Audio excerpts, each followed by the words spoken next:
revisit the conjugate gradient method. So in the last class towards the end we wrote the algorithm very quickly and without paying much attention.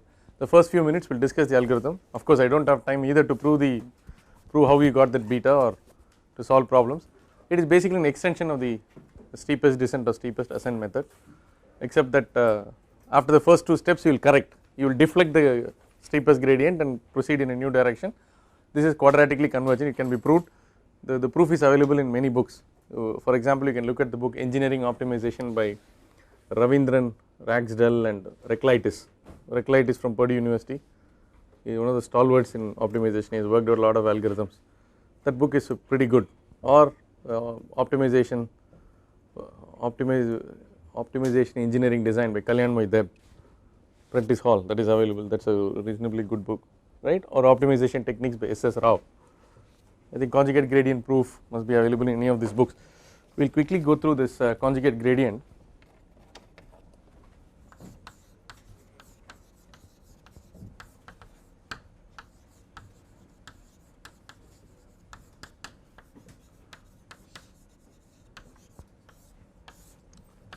So it is basically a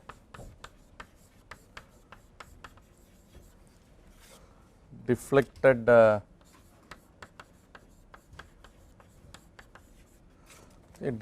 gradient method.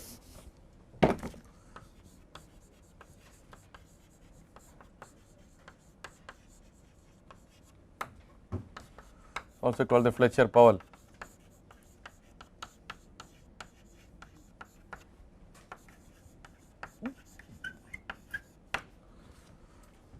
So there is somebody called David Dunn, not Davidson, who made some improvements to this, which called David Dunn Fletcher-Powell DFP method, which is state of the art for many of the problems, and there is no need that your objective function must be quadratic. It is very rarely do you encounter quadratic functions, but what these people have done is they have shown that the algorithm can work for non-quadratic functions also, right. So the DFP method is pretty powerful, you can write papers out of that. Now when I discuss this, we said that the first few steps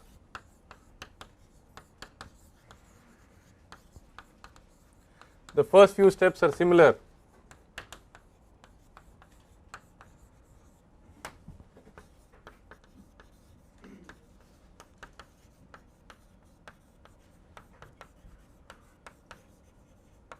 steepest descent or steepest ascent depending upon whether you are looking at a maximization or a minimization problem. Then so you get x1 from x0, right, and then di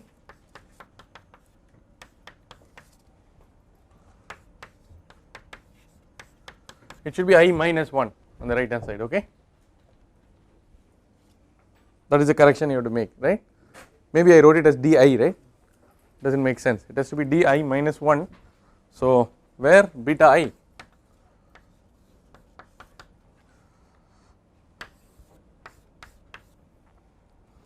did we put C subscript or superscript? Okay, it does not matter so long as you understand.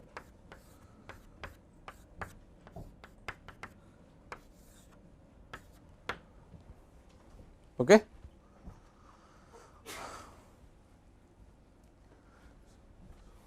So now what will be the third step? You get the value of beta and then proceed to you get the next value of evaluate the value of alpha I.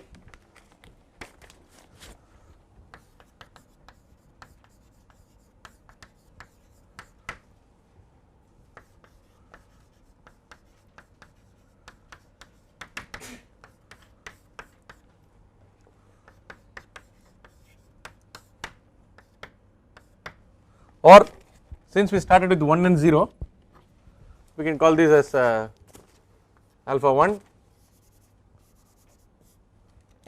right.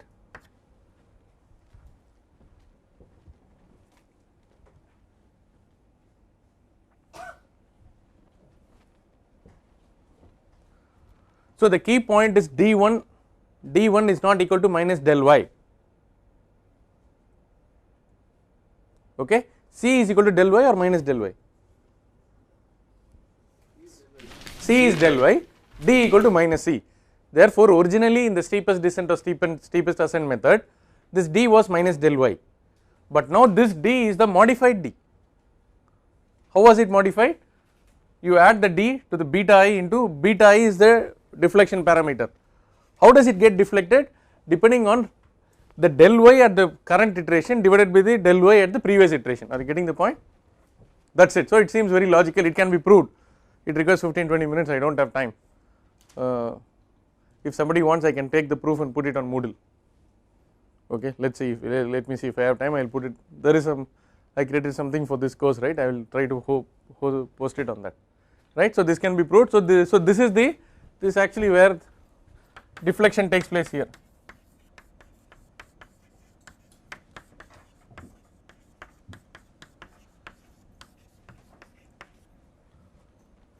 So, first to start with how many times you should get Ci to start working with the conjugate gradient?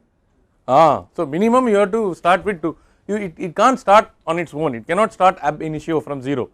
So you have to start with the steepest ascent or steepest descent, evaluate the C 2 times and then only you have an opportunity to get the beta and then deflect the D.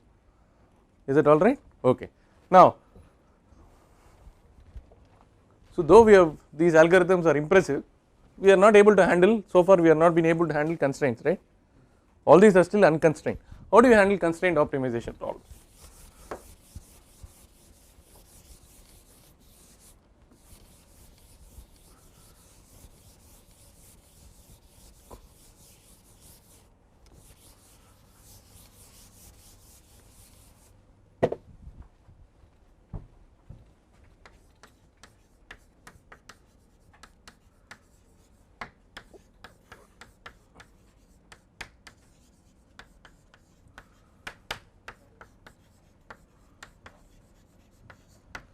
So needless to say, we are having a multivariable constraint optimization, right? So minimize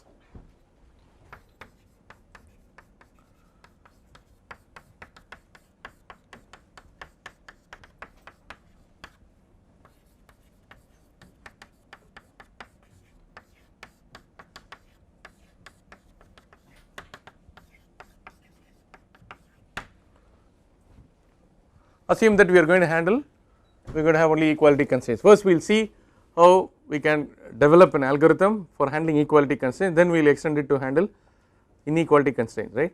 Inequality constraints were a lot more difficult to handle, Kuhn-Tucker conditions and all that, you remember, it leads to a lot of pain. Equality constraints are easier to handle, except that the number of equality constraints must be less than or equal to the number of variables, alright. Now there is a very interesting technique where we transform the objective function. We transform the objective function and convert it into an equivalent unconstrained optimization problem. I come again, we transform the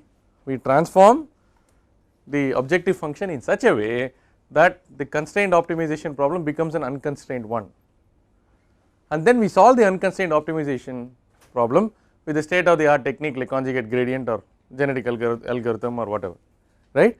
What is this concept of penalty? So we introduce what is called the penalty function method. Is one of the most powerful techniques for handling multivariable constraint optimization problem.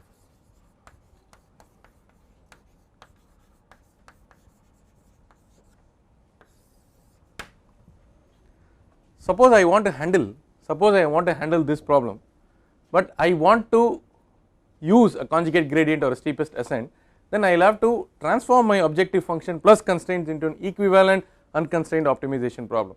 Therefore, I introduce what is called a composite objective function.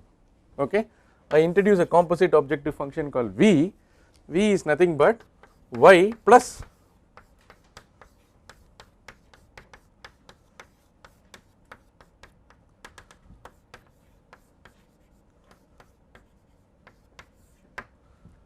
P1 to Pm are scalars.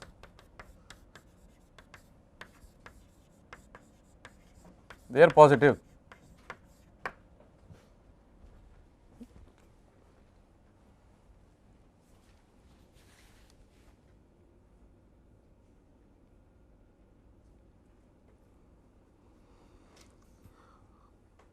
Okay.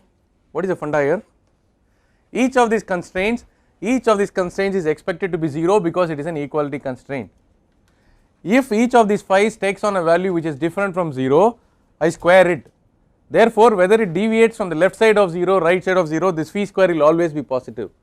If you multiply by a positive quantity, p1 phi1 squared, p2 phi2 square, all these things will be positive quantities. These are all added to the original cost because I am talking about a minimization problem.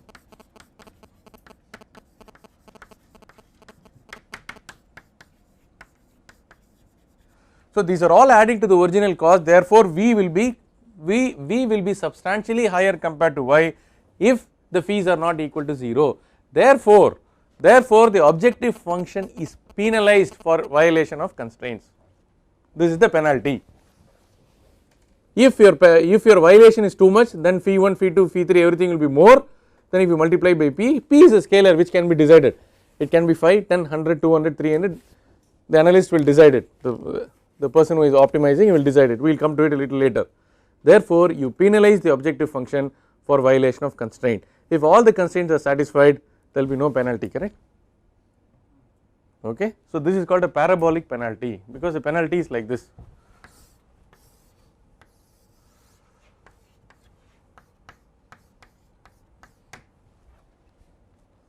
Okay.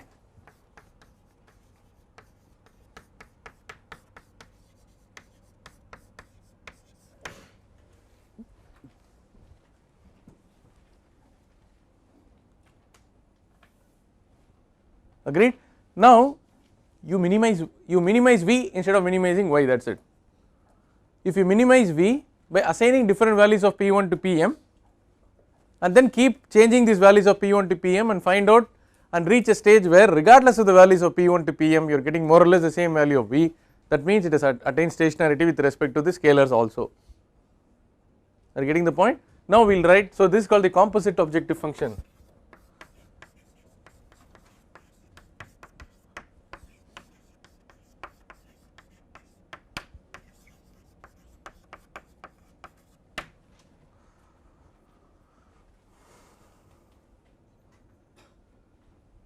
For a maximization problem,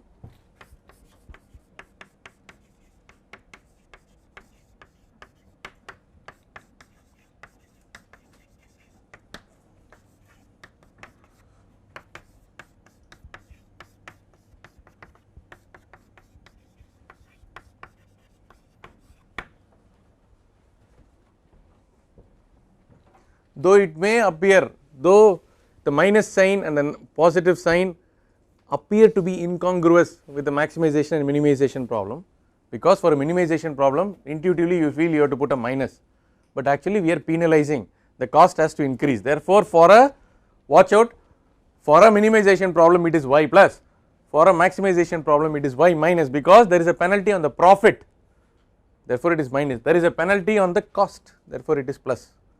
Because it is minimization, your mind somehow tells you that it should be Y minus, it is not so. If you argue out, it will become clear to you. Upon first glance it seems incongruous, it seems that we have made a mistake, it is not so. Are you getting the point? Did I confuse or did I clarify? Okay, fine. So there are other penalty parameters which are available, penalty functions which are available for handling inequality constraints. We can have an inequality, for example psi of x must be greater than 0, suppose there is a constraint like that, right, for inequality constraints.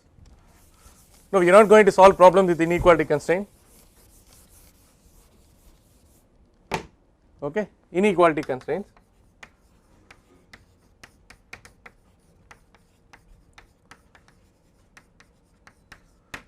So V is equal to Y plus, let us say P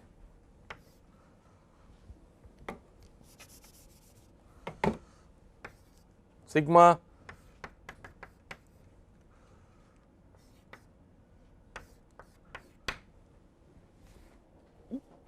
okay. So no, J is a part of R, where R is a set of violated constraints, for example, okay.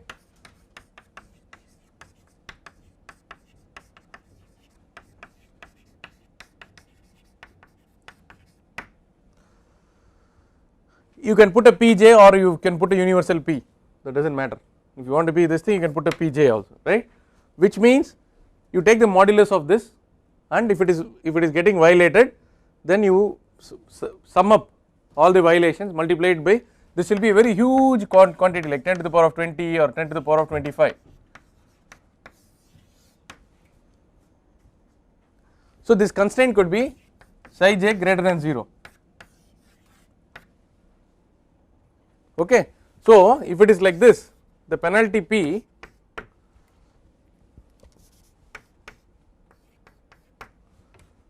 okay,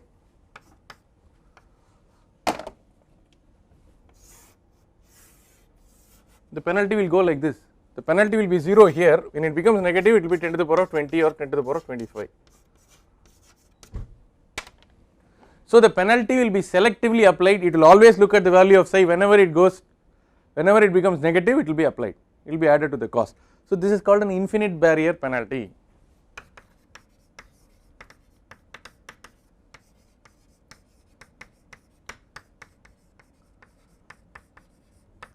Of course you can immediately conjure up with new ideas. I mean, you can say that you can have P instead of mod log of psi x, log of mod of psi x, and so on. You can come up with your own, so your imagination is the limit, you can come up with, so you can come up with your own concept of penalty or barrier, which will prevent, basically all this is basically you are adding to the cost, you are ensuring that the psi never becomes negative. If the psi becomes negative, this fellow will 10 to the power of 20, it will become huge, and you will automatically correct it such that psi is satisfied. Are you getting the point, right? There we have 1 P for each phi, right? Yeah, so here we have only 1 P is no, because I am giving a very huge value of, okay, if you do not like it you can take the Pj inside, I do not have any objection, but generally it is very high. What you are saying is alright, fine. So but this could be, so this represents a set of violated constraints, you ensure that it is not violated. Instead of checking each time whether it is violated or not, you put it as a part of the objective function and then set up an infinite barrier penalty so that it is not violated. Okay. Now who tells us the value of P? How do we choose the value? Without, already we do not know many things, we do not know what are the values of x1 to xn which optimize. Now we made the problem more complicated, we introduced additional scalars like P1 to, for each of these constraints there may be a Lagrangian multiplier also. Is the solution worse than the problem? Find a solution which will give P equal to 0. What is that? So even for small violations of phi, the penalty will be very huge. Yeah, that is the intention. That is the intention in the case of an inequality, because we it is non-negotiable, we do not want it to go less than this. Okay, some pressure limit or temperature limit, that is why it is an infinite barrier is set. Here if it is an equality constraint is also used, in fact your CFD software they use this penalty function method. For example, there is a penalty on not satisfying the continuity equation. How does your fluent work? Dou E by dou x plus dou V by dou y equal to 0. Dou E by dou x plus dou V by dou y equal to 0 is the 2-dimensional equation, continuity equation for incompressible flow. This will never be equal to 0. So you set the limit and then dou U by dou x plus dou V by dou y, set it as phi, and this phi whole square multiplied by P. So this formulation is routinely applied in the Petrov-Galerkin finite element formulation for solving Navier-Stokes equation. So the continuity equation itself is used to introduce the concept of by way of introducing penalty or putting a penalty or assigning a penalty to the continuity equation CFD, so you can develop your CFD algorithm. Okay. Now who will tell me the value of P? Now P very high means we give lot of respect to the constraint, so it will be very slow convergence, too much importance.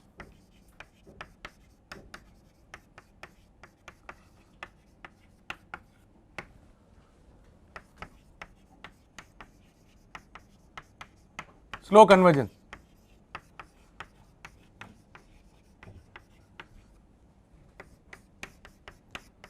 This is fast convergence.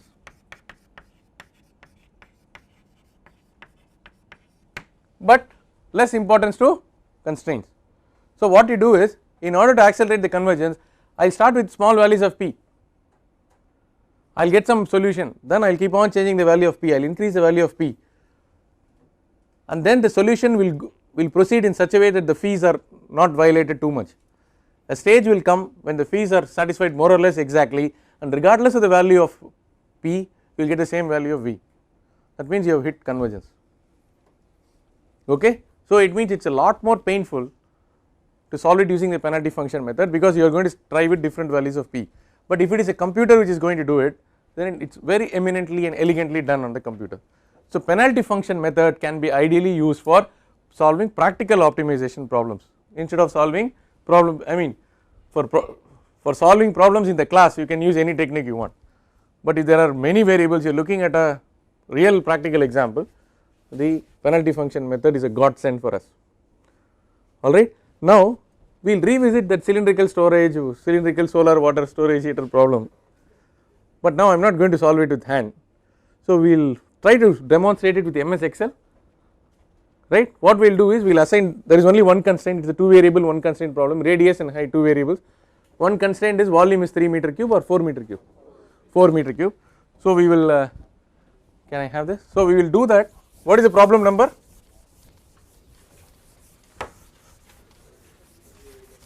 $37 or $38?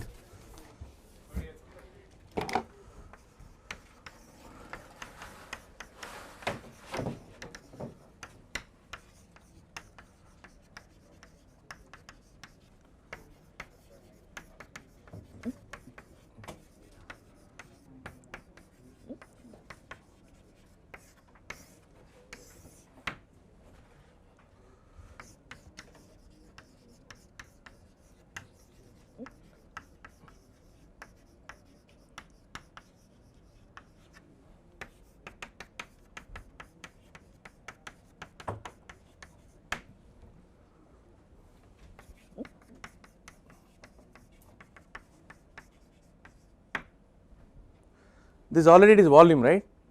So I will not use V, I will use Y.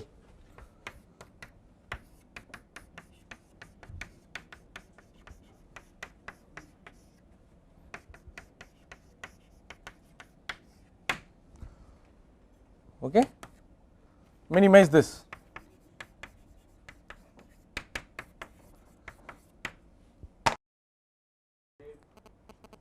I want a volunteer now. You will come on NPTEL, man. Who is you? Huh? Or you will be volunteered. Don't worry, if you get a wrong answer, we will correct it, the class will correct it. Somebody who can copy paste and this thing and who can do it fast. Somebody?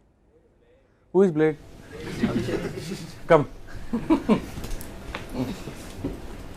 You are affectionately called Blade. Why? You are such a blade or? Okay, sit down, take this seat of honor. Okay, so what was our range? 0.5 to? 3.5. So Abhishek, 0.5 to 3.5, you go in steps of 0.1 and then repeat it 10 times. 0.1 to 0.5 to 0.5 to 3.5, yeah, repeat it, yeah, up to 3.5 you have to go.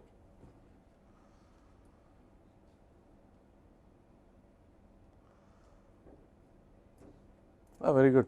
Okay, now copy paste this another 8 or 9 times, because this is, you can write it as R, A1 you write it as R.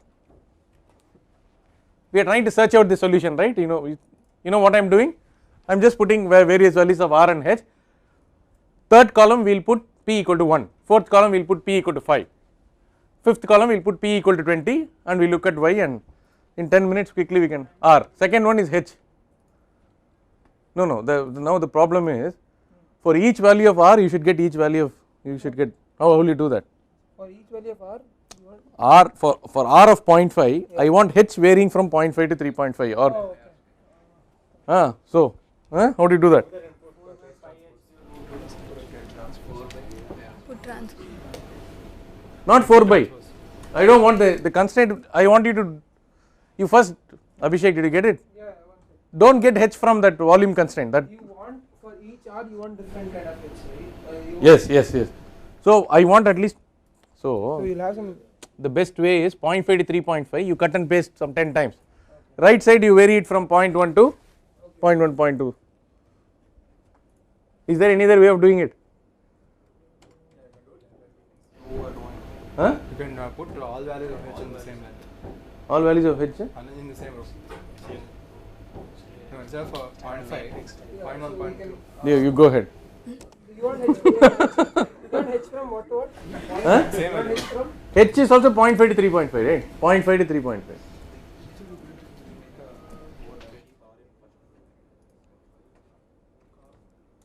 This I think I'll put it in the row. It'll be a matrix. No matrix, then it's difficult to. Then how will you calculate the function? You should be able to calculate the value of y. Yeah, we can generate a. That's not a problem. No, time. Yeah, it won't take time. Okay.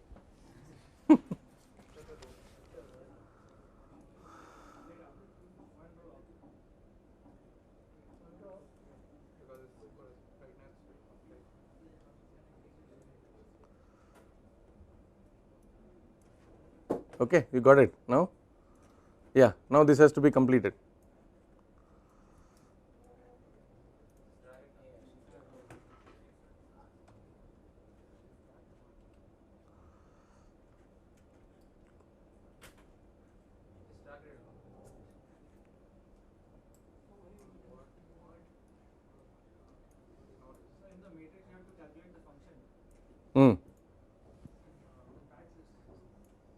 You have to calculate the function, Abhishek.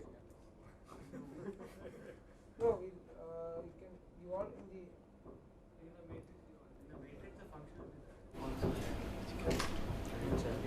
the. In the matrix the function will be there. Then how will you search for the? So you want for each value of this, you will take one value, right? I want you to do this now. 6.28 a1 square plus 6.28 a1 into whatever plus p equal to 1 first. How do you do C1 D1? How will you do that? This into inside a column here. And then I think Okay, do it. Let's see. Equal to 6.28 times a2 square.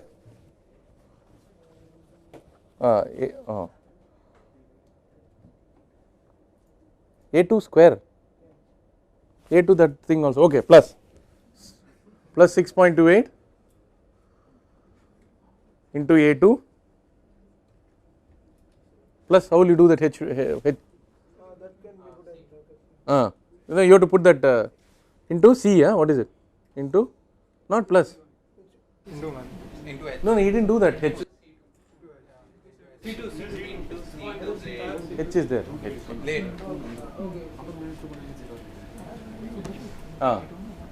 Plus 1 times star open bracket 3.14 into star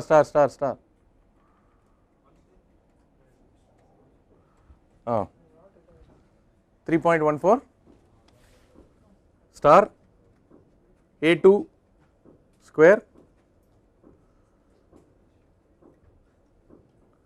then you have to put brackets, it will work, into C2 minus 4.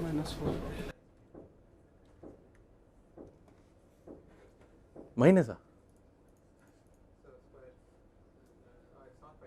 into square finally into hang on last term here I RG'd you.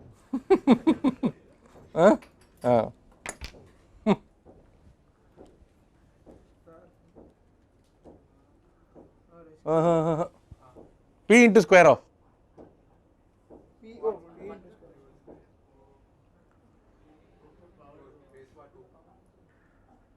that's why it takes a long time to solve the quiz problems.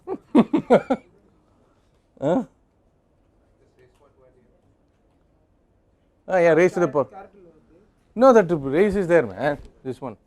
Caret. Yeah. Now? Yeah, now how do you find the minimum, maximum? No, you are copying it in all the columns, is it?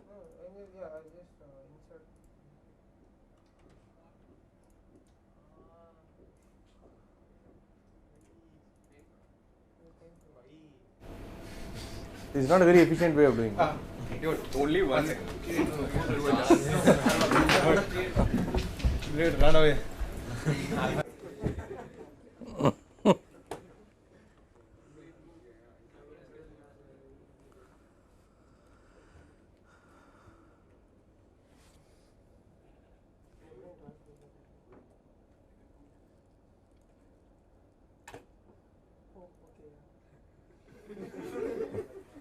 What happened there? No, you just any of the values are same, right? So the matrix will have the value.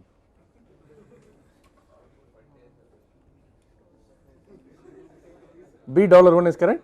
Yes, sir.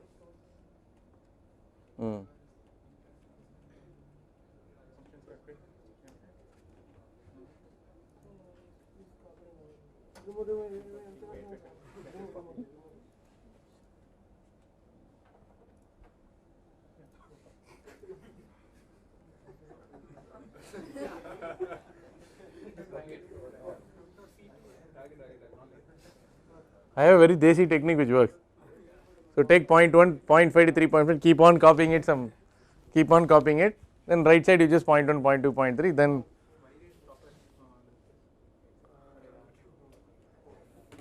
Put control shift right. Take it to the end directly. So I think there might be some. No, it will come. it's coming now.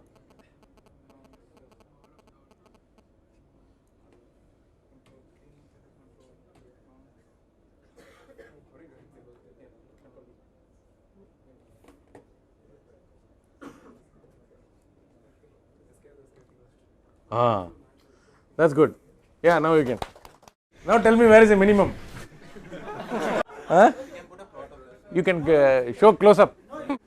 Minimum. Huh? Equal to MIN. Minimum. Now highlight all those values.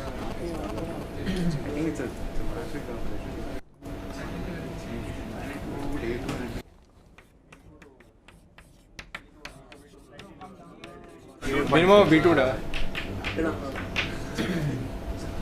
Then we generated all the values. No. B2 to B32. 32. So you can do it only column wise. Is it? You can highlight the last column. Drag it to the. No, you don't have to drag. Just highlight everything. Just leave the corners. That's it. Corner punch. I'll just take it row wise and then we'll. You can find the view of that.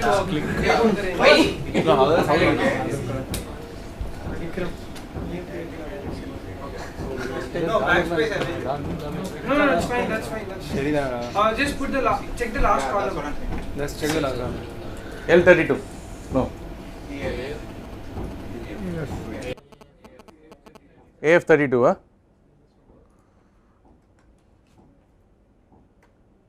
Name. Oh. That's with the No, it's starting with 12. Where? is the minimum. Where is it? Control. 12.46. How is it possible? What is the solution to the problem? Huh? What? Huh? That's not possible, I think. It will truncate, right? It won't come. Copy that cell. What is the solution? 0.866 and 1.732, right? What is the value of A minimum we got? What is the value of A minimum? 15. Huh? You can't get this. Fourth row, go to the right. We have to increase, then we'll get. No, even otherwise it's square, no? Anubhav, fourth row, go to the right. No, A itself is 14.9. You have to get something more than that. Fourth row, keep. This is not correct. Something is wrong with the formula. Just go to the formula. We use the 6.2. So pi value is Yeah, that's okay, but that doesn't matter. But there's something wrong with the 3.14 A2 squared. Penalty is very low. Even if penalty is very low, it is always power adding, no? It should be more than 12.96, even if you hit the optimum. Optimum was A was 14.96. It can't be less than this. So straight away it is wrong. Penalty is quite close. Penalty doesn't matter, man. So this. So at a place which is not feasible, I might have a very low value which is. Okay, well taken. Okay. Yeah, what he says is you can violate the constraint and still have a low, because the penalty is low. No. Tell me the value of R and H. With the low penalty. No. For this solution, before getting confused, for this 12.46, what are the R? Huh? Okay. And this is? H is 1.4. But Sampath, tell me the value of volume. Okay. Now you change the penalty to 10. Open it. Can you do it in the same sheet? Change the penalty to 10. You are making 1000. 2.81. Huh? I can make it 10. Make it 10. Okay. Make it 1000. Recalculate.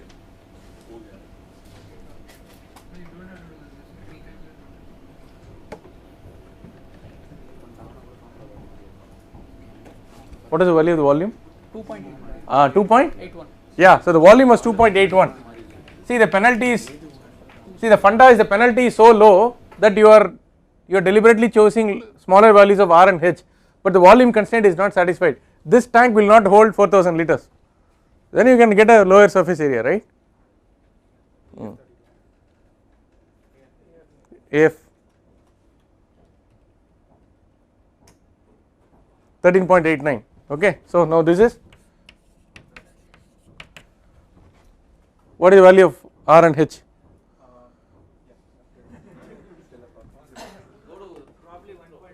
Move to the right. Go to 1.6 roughly column. How do you get Go to which, column M. which row? You already know the solution. Sir, you not solve no solution. Go to 0.8 and Go to column M. No, you know cheating. Go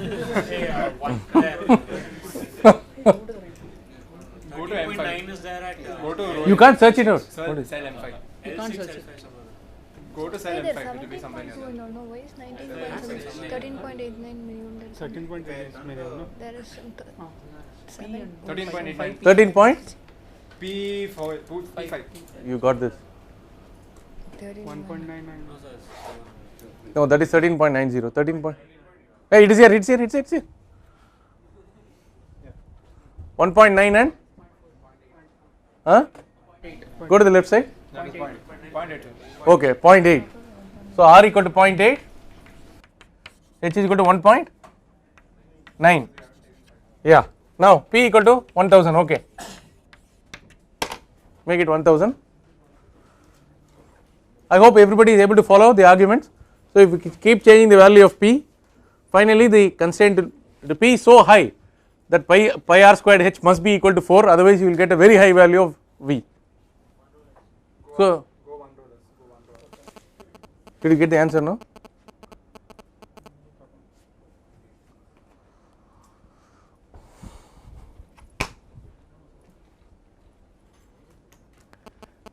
So penalty function is very difficult, obviously it is very difficult for me to ask in the exam, you require a computer. So I can ask only the formulation, that is all, right.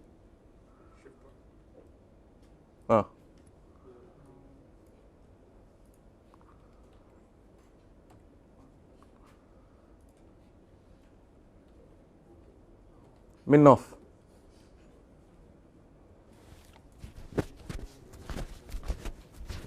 I think I just give the papers. We have to discuss the quiz solution only on Monday.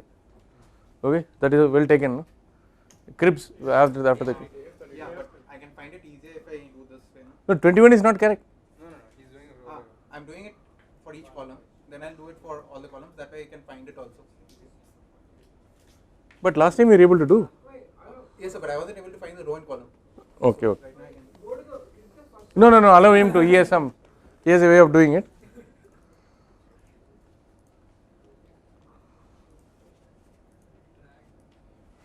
That's good. So you will find out the. we will take the minimum of the row now, not bad.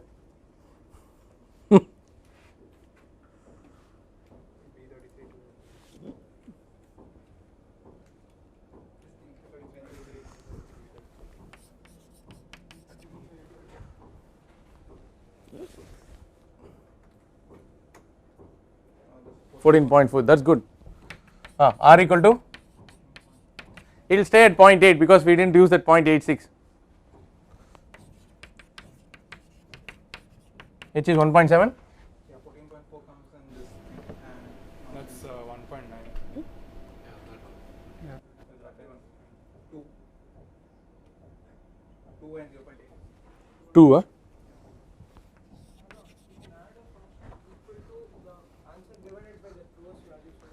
Yeah, the actual answer is 0.866 and 1.7. The problem is not with the penalty function because we had a least count of 0.1. Okay, if you have a least count of 0.01, which makes the matrix much more bigger, you can resolve it. Right? The problem is not your least count is only 0.1. The answer is 0.866. Then the 2 will change to 1.7. This is how the penalty function works. We did an exhaustive search after doing this, right? You can do efficient searches, you can do much more efficient searches, or you can solve it as a Lagrange multiplier using the Lagrange multiplier method at each and every iteration, that is for each value of p, and get the solution. Okay, thank you. You want to do anything more or that's fine? Okay, fine. So this is how the penalty function method works. So it's pretty impressive. So now finally we have come to a stage where we can handle multivariable constrained optimization problems. Not only equality constraints, inequality constraints can also be handled using infinite barrier penalty. So with that we are more or less come to an end to conventional optimization techniques.